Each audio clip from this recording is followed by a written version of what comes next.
was us against the world. What we were attempting to do was pay the nation's top producers better. That put me on the hate list of every other real estate company. The brokers did not like the idea of making the agents the heroes of the organization. We figured that the agent was doing all the work and taking most of the risk, and yet only getting half of the compensation. High commission split was a big part of what we had going for us in the beginning. The advantage of that was that you would attract the full-time, experienced producers in the business.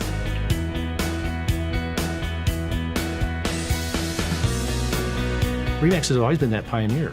We basically taught agents how to promote themselves. It was revolutionary. It was different than the way real estate had ever been done in the past. The first month, I took over 1,000 phone calls, 204 face-to-face interviews, and 4 people signed up.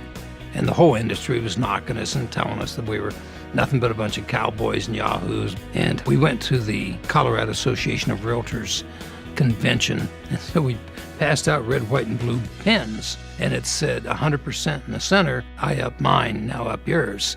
We weren't liked very well, let's just put it that way.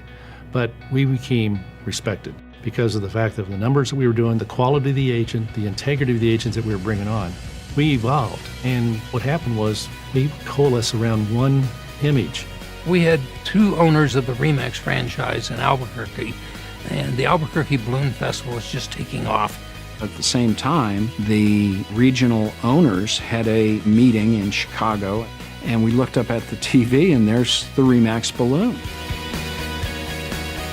Nobody wanted it as a logo. It was just, isn't that cute, our balloons up in the air? We took a silly little symbol and turned it into this massive icon of what professional real estate is supposed to be about. The early days of the company were fraught with a lot of financial difficulties. We had to sell a franchise in order to make payroll. We had to sell another franchise in order to pay the rent. It was just an absolutely terrible market. In 1980, we lucked out and sold to 2 extraordinary business people, Frank Polsler and Walter Snyder. Of course, we were extremely impressed. They showed us the best of the best, and we thought we could repeat that in Ontario. We thought there was a great opportunity in the marketplace for this type of brand and this type of business model. Dave looked at my financial statement. He said, Frank, you're broke. I said, we'll make it work. They convinced us that they could do the job, and they totally turned the company around. Frank and Walter understood franchising. They fell in love with our concept. They opened the entire European continent for us. And overnight, they revolutionized our company. In 1983, we did our first conference up in Northern Ontario. This guy flew in with his seaplane, and I said, Dave, you want to fly with us? No, he said, Gail, you go. The pilot made a mistake. The plane went into a stall spin, crashed into the trees. Killing the pilot and putting Gail and the other 2 passengers in the hospital for years. Originally, they told Dave that she would be lucky to make it through the night. Even if she does come out of it, she may be a vegetable. She may never be able to walk. She may never be able to talk. He read motivational books to her, even though she was in a coma. And the doctor said, son, she can't hear you. He said, I'm going to keep talking to her, and I'm going to sleep here, and I'm going to be with her until she gets well. When she finally went into the rehabilitation center after she got out of the coma, they said that her hopes of ever walking were not very good. And she looked at the doctor and she said, I will walk out of here.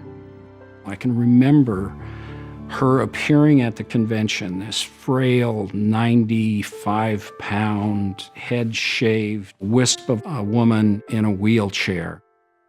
And she stood up in that wheelchair and waved with her other arm in a sling. Not a dry eye in the place. That she wouldn't let it take her down. And I think that ignited all of us to work even harder and harder.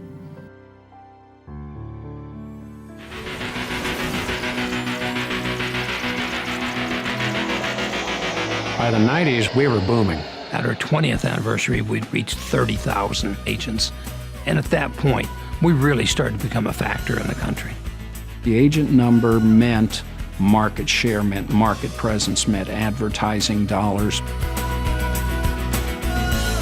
the premier best agents in the business, best customer satisfaction, the best brand name awareness, the most market share, the best web presence. All these things are the RE/MAX brand. The 90s were impacted by technology, and RE/MAX was in the forefront of that. We became the first real estate company to have a satellite TV network. We opened the convention at the National Association of Realtors with a huge booth, cameramen interviewing people. We made such a smash hit the first day that by the second day, 30 or 40 of our competitors all had whiteboards up in their booths that said, "We too have national television coming."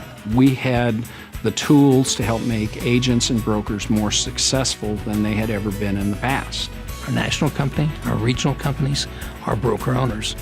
We are all specialists in providing products and services to help top producers become more successful. We are totally devoted to the top producer. By the time 2000 rolled around, RE/MAX was the significant player in the real estate industry in all of North America. We went from country to country and started seeing the immediate success. We were established. We were the go-to company. We had a national presence in the media. It was inevitable we'd become number one. RE/MAX survived the difficult markets for the same reason that we prospered in the very good markets. We said, batten down the hatches. This is going to be the toughest one we've ever seen. Dave, being the visionary that he is, realized what agents needed to do was change the focus of their business. First, we saw the unbelievable number of foreclosures and REOs coming and said, you've got to prove to bankers you can handle REOs. It's going to be the business we have. We started teaching the CDPE course and pushed the short sales. We went to Fannie, Freddie, FDIC, Treasury, and HUD. We helped them rewrite the short sale rules. So we embraced the changes. If you have a company that's built with the very best brokers and the very best agents, it's going to prosper. To be affiliated with the best agents, the best broker owners and managers, it's been the best 40 years of my life. There's no words to explain how much we appreciate the real estate agents and broker owners that work with us. They built this company. It was a passion for the organization. It was an absolute love for the people in RE/MAX. And we never lost our focus.